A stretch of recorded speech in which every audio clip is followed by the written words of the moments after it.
danger, Skylar. I am the danger. A guy opens his door and gets shot, and you think that of me?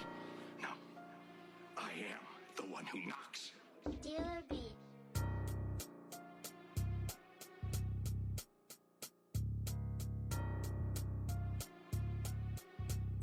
Bonjour et bienvenue dans Cosmos Inédit. Imaginez un vaisseau qui traverse les étoiles pendant des millénaires, subissant les assauts de la poussière cosmique et qui, au lieu de s'abîmer, répare ses propres blessures en temps réel. De la science-fiction ? Peut-être pas.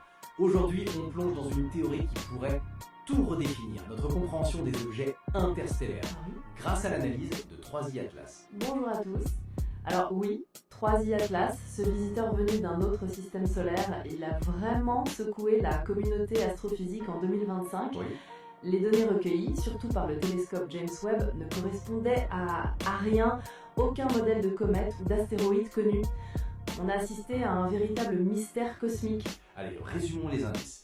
Premièrement, son atmosphère, la coma, était saturée de dioxyde de carbone, de CO2, D'accord ? avec 8 fois plus de CO2 que d'eau. C'est un ratio énorme. Deuxièmement, ce dégazage se produisait quasi exclusivement du côté qui fait face au Soleil. Et pour finir, la lumière qu'il réfléchissait était étrange. La polarimétrie suggérait une surface métallique C'est ça. et pas la roche ou la glace habituelle. Exactement. Et face à cette énigme, une théorie extraordinaire, issue du Team Equation Framework, a été proposée. Ok ? Et si 3i Atlas n'était pas un objet naturel, mais un artefact technologique, avec une coque en nickel capable de s'auto-régénérer. C'est le concept de Regenerate as you fly, se réparer tout en voyageant. Alors là, entrons dans le vif du sujet.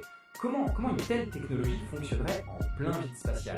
Le document qu'on a étudié est incroyablement précis. Oui, Il décrit un réseau de microcellules de réparation prêtes à s'activer au moindre impact. c'est fascinant d'ingénierie. Ah oui, Le processus commence par ce qu'on appelle le dépôt chimique en phase vapeur, ou CVD, via le procédé MONDE. En termes simples, c'est comme de la peinture, mais au lieu de pigments, on utilise un gaz spécial, le carbonyle de nickel.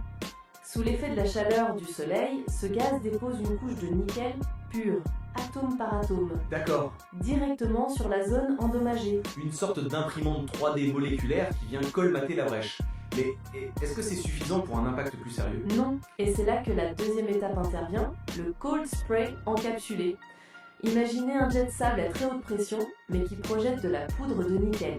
Les particules frappent la surface avec une telle énergie Waouh. qu'elles fusionnent à froid, ça ajoute de l'épaisseur, de la résistance, et enfin, la zone est chauffée et refroidie, brutalement, avec du CO2, Ah, d'accord. pour garantir une solidité maximale. Et ce qui est stupéfiant, c'est que cette ingénierie complexe, ça explique parfaitement les observations. C'est ça ? L'activité côté soleil, c'est juste le système qui utilise l'énergie solaire pour ses usines de réparation. Tout à fait. Et le CO2 abondant, Oui, ce n'est pas un dégazage au hasard, c'est le liquide de refroidissement et c'est aussi la matière première. c'est toute la beauté du concept, un circuit fermé. Le document décrit une boucle matière. L'objet capte le CO2 de sa propre coma, il l'utilise, puis il recycle chimiquement pour recréer le carbonyle de nickel pour les réparations. Rien n'est gaspillé.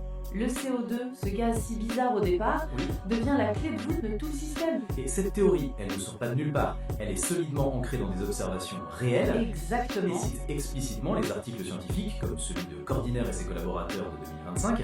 Elle va jusqu'à anticiper les risques, comme la toxicité du gaz de nickel, Oui. en proposant des contre-mesures. C'est une hypothèse qu'on peut vérifier. Et c'est ce qui la rend si puissante. Elle transforme un tas de données confuses en un récit cohérent. Une technologie autonome et résiliente. C'est fou. Admirative, si cette théorie se vérifie, 3i Atlas ne serait pas juste un caillou interstellaire, mais potentiellement le premier artefact extraterrestre qu'on ait jamais rencontré. Pas un message radio, non, mais un objet physique, fonctionnel, qui traverse la galaxie en soignant ses propres blessures. Le vertige est total. Ça ouvre des perspectives immenses sur ce qui pourrait exister dans l'univers. Absolument. Et ça nous amène à la question qu'on voulait vous poser. Maintenant, voici une question sur laquelle on aimerait que vous réfléchissiez. Si une telle technologie autonome et autoréparatrice est possible, est-il plus probable qu'elle ait été conçue pour un but précis, comme l'exploration, Ou pourrait-elle être une forme de vie mécanique évoluée dont la survie est le seul et unique objectif ?